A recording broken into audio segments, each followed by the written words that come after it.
So then you have a CRM that started out blank like a slate, just like a baby.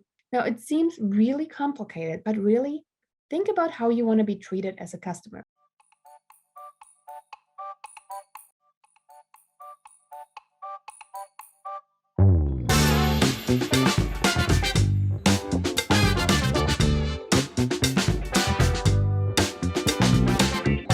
The connection between your CRM, your customer relationship management tool, and babies? Well, yes, that's what we're going to talk about because I was thinking this morning about my CRM and really how it evolved and how I started using it. So I want you to think of your CRM as this newfound baby that you are starting to grow. Your CRM will definitely rely on a lot of things. And when I realized my CRM started to do a lot of the heavy lifting for me, I was amazed on how quickly it happened. So I want you to start using your CRM, but not because Janine said so, but because I want you to see the journey and the process and the evolution of what your own CRM will actually go through. My name is Janine Sasso. I am the owner, founder, and yes, mom of the Hyper Local Real Estate Agent. And in that group, we do specialize in helping you become the go-to neighborhood agent, because one of the things that you realize is that you will gain so much more time back once you stop selling all over the giant area that most agents try to cover. So let's dive in. Your CRM is really starting out as a blank slate, just like a baby. It needs to know who are you, what do you like doing, and how would you like your business to look?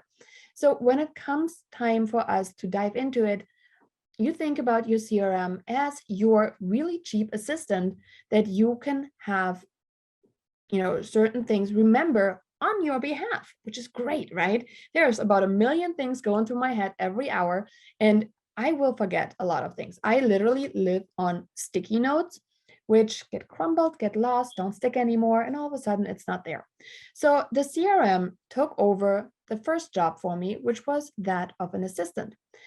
And if you think about it now, from terms of growing a baby, what happens? The first thing we want to do is we want to help them start thinking a little bit more independently, right? You want that CRM to start to get to know you as well. How do you like to correspond with your clients? If you have a new buyer lead coming in, are you the one that is texting them, calling them, emailing them? Are you going to blow up their phone because there's a sales script out there that tells you you need to do all the things?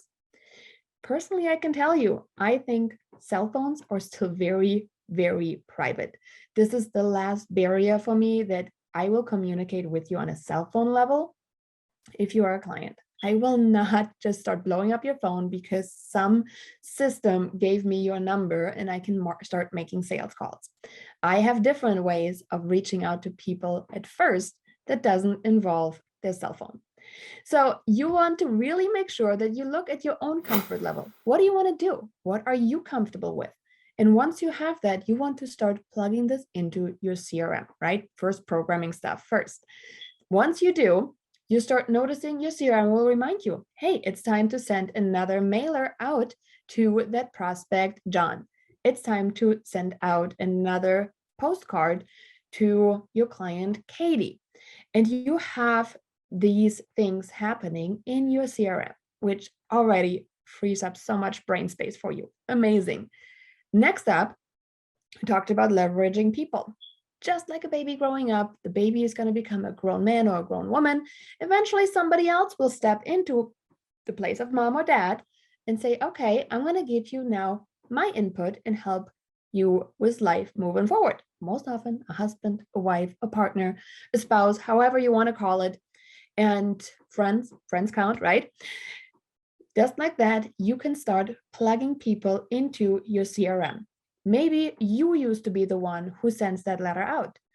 At a certain point of growth time, you can then just say, hey, now I have an assistant. This becomes the assistant's job. Because it's on paper, it is a system. Somebody can now take that over. Okay, makes sense so far?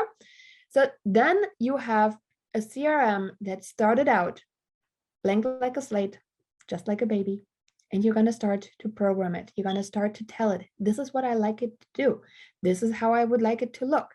Now, it seems really complicated, but really think about how you want to be treated as a customer. If you are the customer for your own business, would you want yourself to be called every hour of the day? I actually had a coaching company call me 6 to 8 times a day. I will tell you, I will never do business with them. This is not something that I personally can respond to. And I was very put off by that process. So if you're wondering, I don't know what it looks like, put yourself in the customer's shoes, and I promise you will find the solution. And if you haven't connected with us already, make sure you join us in our Facebook group, the Hyperlocal Agent. And I'm super excited to connect with you there.